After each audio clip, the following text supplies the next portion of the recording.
Hello friend, good morning. Welcome to my next exam परिवार में आपका स्वागत है। तो आज है 25 अप्रैल और 25 अप्रैल करंट अफेयर के जितने इंपॉर्टेंट क्वेश्चन बनने वाले सारे क्वेश्चन को हम डिस्कस करेंगे। साथ में अगर इस वीडियो का पीडीएफ फाइल डाउनलोड करना चाहते हैं तो पीडीएफ फाइल का लिंक मैंने वीडियो डिस्क्रिप्शन में दे दिया है, आप चाहे तो वहाँ से डाउनलोड कर सकते हैं। आप पीडीएफ फाइल हमारे टेलीग्राम ग्रुप से भी डाउनलोड कर सकते हैं। टेलीग्राम ग्रुप का लिंक भी वीडियो डिस्क्रिप्शन में मिल जाएगा आपको, तो जाइए, देर किस बात की है, फटाफट से ज्वाइन कर लीजिए और पीडीएफ डाउनलोड कर लीजिए। और इसके साथ मैंने एक वेबसाइट पे भी आपको पीडीएफ फाइल मिल जाएगी और वहाँ पे भी सारे करंट अफेयर डेली आपको अपडेट मिलते रहते हैं और साथ में आपको फ्री ऑनलाइन टेस्ट भी देने का मौका मिलता है। आप इससे अपनी पढ़ाई को और स्ट्रॉन्ग बना सकते हैं। कैसे पढ़ना है, क्या करना है, सारा कुछ मैंने वहाँ पे ऐड किया हुआ है, तो उसका भी लिंक आपको मिल जाएगा। अब जाइए, आपकी पढ़ाई और अच्छी और मजबूत बनाइए। तो चलते हैं पहले क्वेश्चन की तरफ। आज का जो पहला क्वेश्चन है काफ़ी इंपॉर्टेंट क्वेश्चन है, ध्यान से देखिएगा। हाल ही में किस कंपनी ने एक गेमिंग ऐप को लॉन्च किया है ना? तो ये कौन सी कंपनी है? तो ये है फेसबुक। आपका ऑप्शन जो बी है यहाँ पे बिल्कुल करेक्ट है, फेसबुक। ठीक है, ये फेसबुक के द्वारा किया गया है। तो इससे जुड़े थोड़े इंपॉर्टेंट पॉइंट के बारे में जान लेते हैं। तो फेसबुक ने अपना पहला गेमिंग स्ट्रीमिंग ऐप को लॉन्च किया हुआ है। ठीक है, ये दुनिया में अपना पहला कदम जो है गेमिंग की ओर रखा हुआ है, तो ये आपको इम्पोर्टेंट है, इसलिए तो इसको ध्यान में रखना है। और साथ में इस ऐप की अगर बात करें तो पिछले 18 महीनों से लगभग 1.5 साल से दक्षिण अमेरिकी देशों में ये जो है विकास का दिन चल रहा है। और इसका वर्जन की अगर मैं बात कर दूँ तो अभी फ़िलहाल जो है एंड्रॉयड वर्जन पे ये उपलब्ध है। और iOS की अगर बात करते गाइस तो iOS पे अभी उपलब्ध नहीं, लेकिन जल्द ही मिलने की संभावना हम व्यक्त कर सकते हैं कि जल्दी मिलने के चांसेस हैं, वो इस पे ऑलरेडी वर्क कर रहे हैं। नेक्स्ट क्वेश्चन पे चलते हैं। क्वेश्चन नंबर 2 है,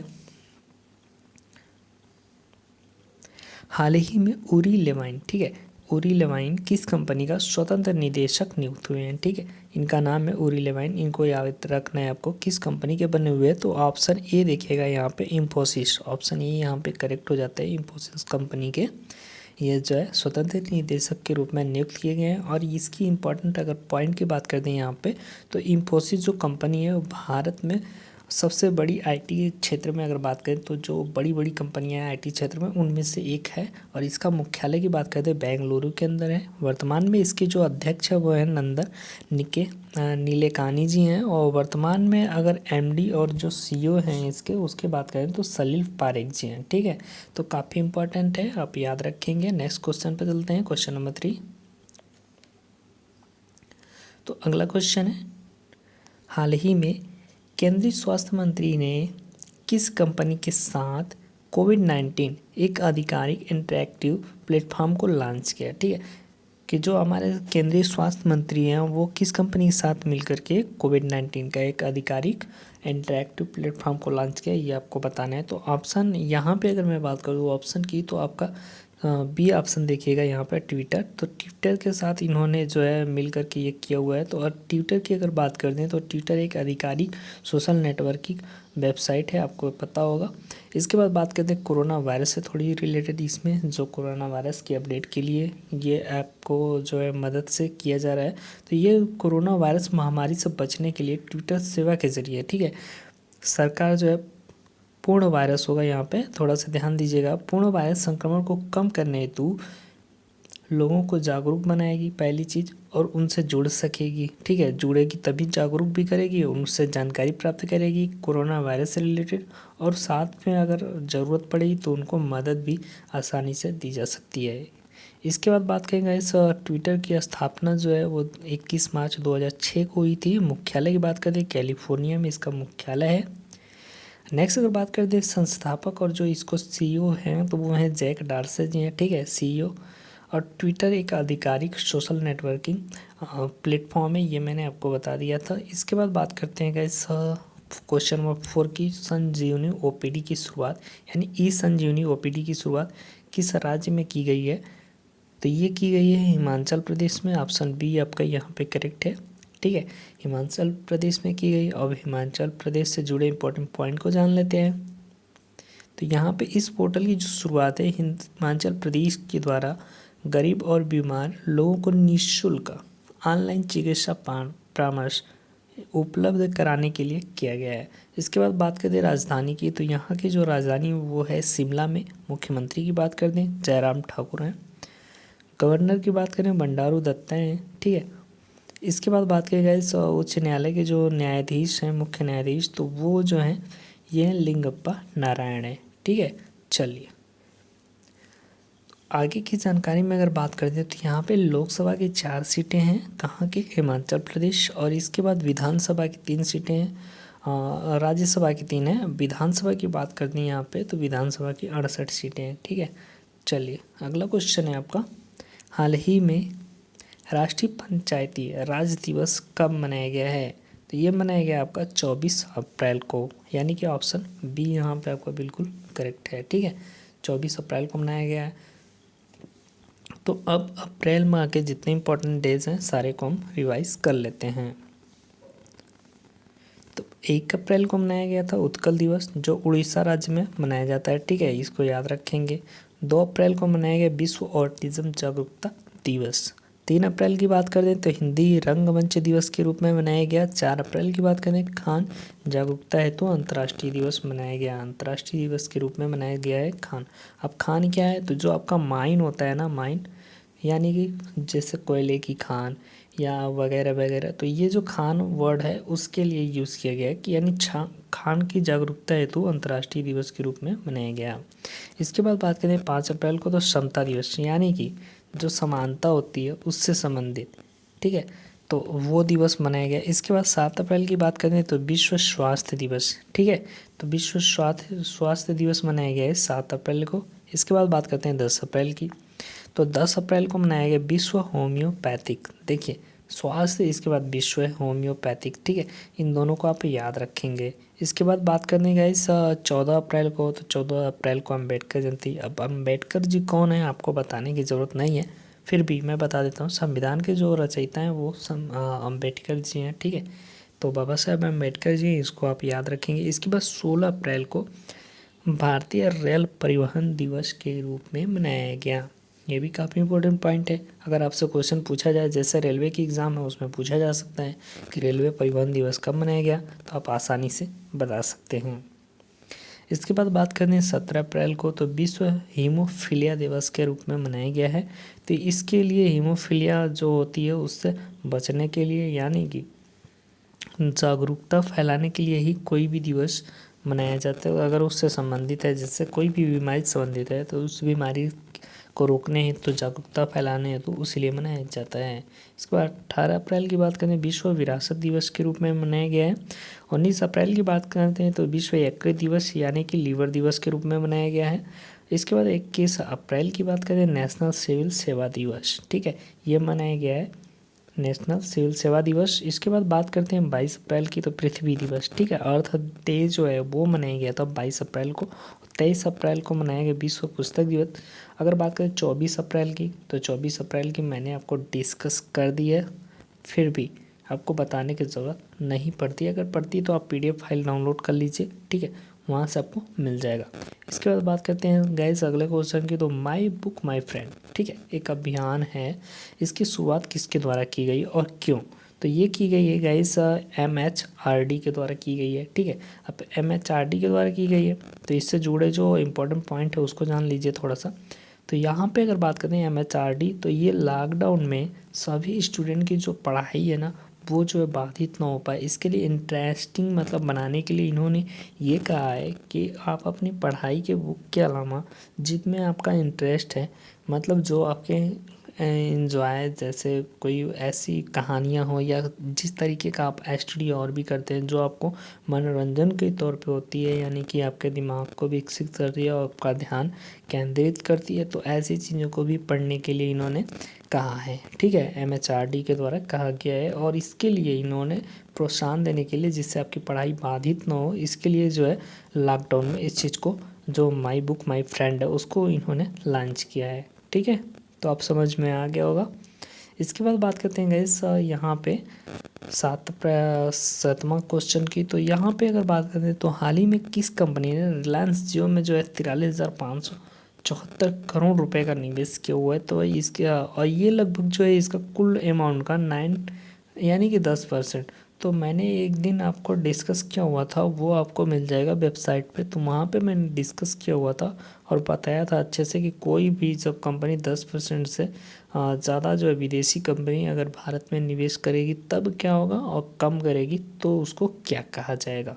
तो इन सारी चीज़ों पे मैंने डिस्कस किया हुआ है, तो उसका लिंक आपको डिस्क्रिप्शन में मिल जाएगा, जाइए उसको भी पढ़िएगा। और इसके बाद बात करेंगे यहाँ पे अगर क्वेश्चन की, तो हाल ही में किस कंपनी ने रिलायंस जियो में 43,574 करोड़ रुपए यानी कि कुल अमाउंट का जो है 9.99% यानी कि हिस्सेदारी अधिग्रहण किया है, कितना परसेंट किया है, ठीक है। तो ये कौन सी कंपनी की है, तो ये फेसबुक के द्वारा किया गया है, ठीक है। तो इसमें देखेंगे आप, रिलायंस जियो जो है रिलायंस का ही एक संस्था है, ठीक है। तो रिलायंस जियो की अगर बात करें तो इसके अंदर अमेरिकी जो प्रैक्टिकल फेसबुक को 9.9% का जो हिस्सेदारी, कुल हिस्सेदारी की अगर बात करें तो लगभग जो है ये 43,000 होगा, यहाँ पे 43,574 करोड़ रुपए, ठीक है। इसको थोड़ा सा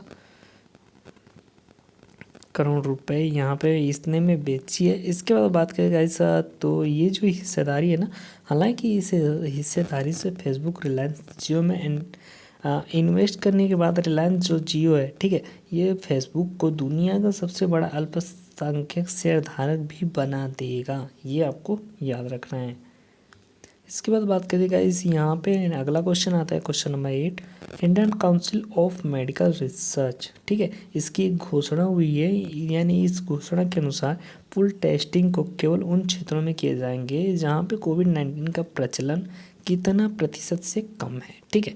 तो ये जो है ऑप्शन बी आप देखिएगा यहाँ पे 5%, ठीक है। तो 5% से जहाँ पे कम है वहाँ पे ये पुल टेस्टिंग किया जाएगा। अब उससे अधिक वाले क्षेत्र में क्यों नहीं किया जाएगा, ये भी क्वेश्चन बनता है।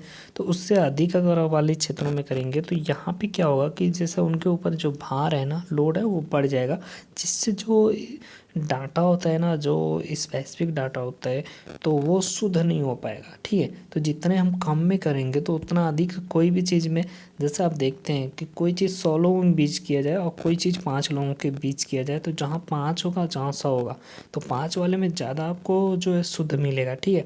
यानी कि जो इफ़ेक्टिव मिलता है वो कम से कम में मिलता है, इसलिए 5% में ये किया गया है, ठीक है।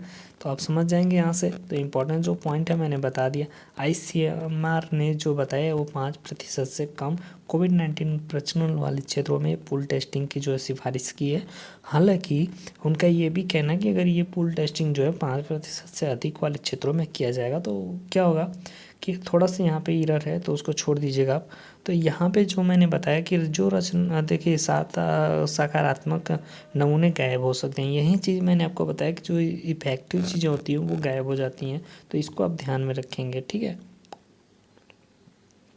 अगला क्वेश्चन यहाँ पे कि विश्व टीकाकरण सप्ताह 2020 का विषय क्या है, ठीक है। तो इसका क्या विषय है, तो आप देखेंगे यहाँ पे वैक्सीन वर्क फॉर ऑल, ठीक है। यहाँ पे देखेंगे सी ऑप्शन बिल्कुल करेक्ट है, वैक्सीन वर्क फॉर ऑल, ठीक है। तो यहाँ पे अगर बात करें इंपॉर्टेंट पॉइंट की, तो इम्पोर्टेंट पॉइंट में विश्व टीकाकरण सप्ताह जो है दुनिया भर में टीके से बचाव योग्य बीमारियों के खिलाफ जागरूकता बढ़ाने के लिए अब ग्रेड टीकाकरण की जो दर होती है ना, ठीक है, उसको बढ़ाने के लिए और एक वैश्विक सार्वजनिक स्वास्थ्य अभियान की शुरुआत की गई है। तो ये प्रत्येक वर्ष अप्रैल माह के अंतिम सप्ताह में किया जाता है, यानी कि 24 से 30 अप्रैल के बीच किया जाता है, ठीक है। तो इस बार की थीम क्या थी, तो वैक्सीन वर्क फॉर ऑल इसकी थीम थी इस बार की, आप याद रखेंगे। नेक्स्ट क्वेश्चन पे चलते हैं, जो आज का लास्ट क्वेश्चन होगा, काफ़ी इंपॉर्टेंट क्वेश्चन है। तो हाल ही में किस राज्य वर्चुअल अदालतों की इन हाउस होगा यहाँ पे, ठीक है। तो इन हाउस सुविधा वाला भारत का पहला राज्य बन गया है। तो ये कौन सा बना हुआ है, तो ये जो बना हुआ है उत्तर प्रदेश, ठीक है। ऑप्शन बी यहाँ पे बिल्कुल आपका करेक्ट हो जाता है। तो यहाँ पे इम्पोर्टेंट अगर पॉइंट की मैं बात कर दूँ तो इम्पोर्टेंट पॉइंट में उत्तर प्रदेश सरकार ने एक वीडियो कॉन्फ्रेंसिंग के माध्यम से सभी मामलों की सुनवाई करने के लिए, जो आपके उच्च न्यायालय जो इलाहाबाद खंडपीठ है, तो उसकी अगर बात करें वहाँ के जो अपेक्षी अदालत है ना, वहाँ पे तो ये क्या हुआ है कि यहाँ पे सभी अदालतों में जो सुनवाई होगी ऑनलाइन के माध्यम से, उसको जो है प्रोत्साहन किया है। यानी कि ये पहला राज्य बना हुआ है उत्तर प्रदेश। और इसमें क्या होगा कि इलाहाबाद जो उच्च न्यायालय है वो वीडियो कॉन्फ्रेंसिंग के माध्यम से अदालती जो कार्रवाई है उसको सुविधाजनक बनाने के लिए इस पहल की शुरुआत की गई है। तो किसके द्वारा? योगी जी द्वारा की गई है। तो अगर बात करें यहाँ के जो राजधानी है उत्तर प्रदेश की लखनऊ है, मुख्यमंत्री योगी आदित्यनाथ जी हैं। इसके बाद गवर्नर की बात कर दें तो आनंदीबेन पटेल हैं। और भी अगर आप पढ़ना चाहें तो आप क्लिक करके पढ़ सकते हैं। और अंत में हमारे पास यही चीज़ है कि आपका जो लक्ष्य है हमारा काम वही है। ये मोटिवेशनल आपको क्यूट भी समझ में आ सकता है कि हमारा लक्ष्य यही है कि आपको आपकी मंजिल तक पहुंचाना है। ठीक है, इसके लिए हम निरंतर प्रयास कर रहे हैं कि आपको जितने भी एजुकेशनल मटेरियल्स हैं वो जो आपके परीक्षा में उपयोगी सिद्ध होंगी वहीं बस हम आपको इफ़ेक्टिव चीज़ें पढ़ाएंगे और बाकी चीज़ों पर हम ध्यान नहीं देंगे। ठीक है, क्योंकि हमें अपनी पढ़ाई को और भी बेहतर बनाना है। तो इसके लिए आपको क्या करना है, आपको ग्रुप में इसको शेयर करते रहना है। ठीक है, PDF फाइल को आप शेयर करते रहिए, दोस्तों को भी बताइए, पढ़ाइए अच्छे तरीके से, बाकी अपना रिवीजन आप करते रहिए। तो उम्मीद करता हूँ कि वीडियो पसंद आया होगा। अगर पसंद आता है वीडियो तो लाइक ज़रूर कीजिएगा और दो दोस्तों के साथ शेयर कीजिए या ग्रुप में कीजिए, जो आपको लगे करना चाहिए तो कीजिए। इसके बाद सब्सक्राइब करके बेल आइकन भी दबा दीजिए, जिससे एजुकेशनल वीडियो आपको मिलती रहे। बाकी टेलीग्राम ग्रुप का लिंक मैंने दे दिया है, आप चाहें तो आप PDF फाइल डाउनलोड कर सकते हो वहाँ से भी और लिंक से भी कर सकते हैं। बाकी बेस्ट कंटेंट आपको मिलता रहता है पूरे यूट्यूब पे, यहाँ से अच्छा आपको कहीं नहीं मिलेगा। तो कहाँ जाना है आपको, यहीं पे सारी चीज़ें आपको पढ़ाई जा रही, पढ़ने की ज़रूरत है बस। तो मिलता है नेक्स्ट वीडियो में, तब तक के लिए जय हिंद।